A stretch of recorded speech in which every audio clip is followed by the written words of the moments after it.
ng 4 to 6 years. Ayan, no? Hindi kasi siya nagkikis-kisan kapag nakalagay dito. Ayan. With tumbler po, ang ano po natin is 1.5.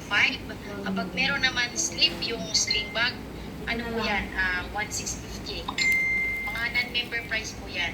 Kapag ano na po, member na at nag-avail na po ng package namin para sa aming membership, kapag dealer naman po, yung tumbler ano na lang 300, tapos yung Acid Guard Plus ano na lang 500 na lang.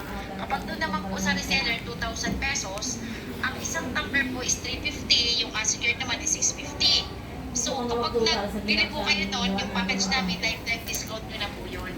Nabili nyo po nito, discounted na rin.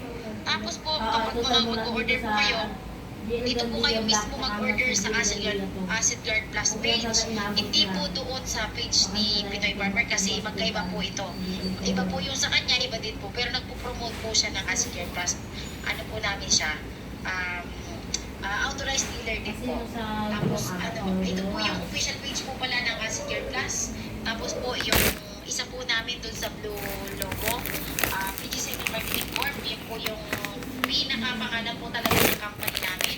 Kami po yung may-ari nito ng Acid Guard Plus. Gusto nyo pong mag-avail, mag-PM po sa akin dito sa private message po ng aming page para po kayo po sa inyo kung paano po mag-order at kung paano po ang proseso niya. Okay, maraming salamat po.